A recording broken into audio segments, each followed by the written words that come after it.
മകനെതിരായ കഞ്ചാവ് കേസിൽ Kayamkulam MLA U പ്രതിഭയുടെ വാദം തള്ളി എഫ്ഐആർ. കഞ്ചാവ് കൈവശം വെച്ചതിനും ഉപയോഗിച്ചതിനുമാണ് എംഎൽഎയുടെ മകൻ കനിവിനും സുഹൃത്തുക്കൾക്കുമെതിരെ കേസെടുത്തതെന്ന് എഫ്ഐആറിൽ പറയുന്നു. തന്റെ മകനെതിരെ മാധ്യമങ്ങൾ വ്യാജവാർത്ത നൽകിയെന്നായിരുന്നു യു പ്രതിഭയുടെ വാദം. ഇന്നലെ ഉച്ചയോടെയാണ് തകഴി പുലിമുഖം ബോട്ട് ജെട്ടിക്ക് സമീപം മയക്കുമരുന്നും കഞ്ചാവും ഉപയോഗിച്ചുകൊണ്ടിരിക്കവേ എംഎൽഎ യു പ്രതിഭയുടെ മകൻ കനിവ് ഉൾപ്പെടെ 9 അംഗ സംഘത്തെ കുട്ടനാട് എക്സൈസ് സംഘം പിടികൂടുന്നത്. നാട്ടുകാർ നൽകിയ വിവരത്തിന്റെ അടിസ്ഥാനത്തിലായിരുന്നു പരിശോധന.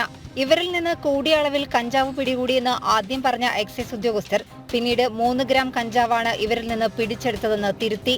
എല്ലാവരും കഞ്ചാവ് വലിച്ചിട്ടുണ്ടെന്നും എക്സൈസ് സംഘം വെളിപ്പെടുത്തിയിരുന്നു.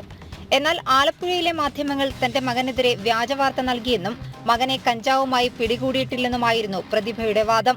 എന്നാൽ കനിവ് ഉൾപ്പെടെയുള്ളവർക്കെതിരെ കേസെടുത്തത് കഞ്ചാവ് കൈവശം വെച്ചതിനും ഉപയോഗിച്ചതിനുമാണെന്ന് വ്യക്തമാക്കുന്ന എഫ്ഐആർ പുറത്തുവന്നു.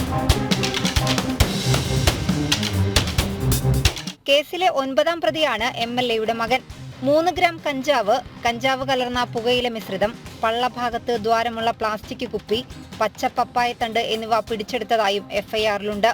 മകനെതിരെ വ്യാജവാർത്ത നൽകിയ മാധ്യമങ്ങൾക്കെതിരെ നിയമ നടപടി സ്വീകരിക്കുമെന്നായിരുന്നു സമൂഹമാധ്യമത്തിൽ പങ്കുവച്ച ലൈവിൽ യു പ്രതിഭ പറഞ്ഞത്. ജനം, ആലപ്പുഴ.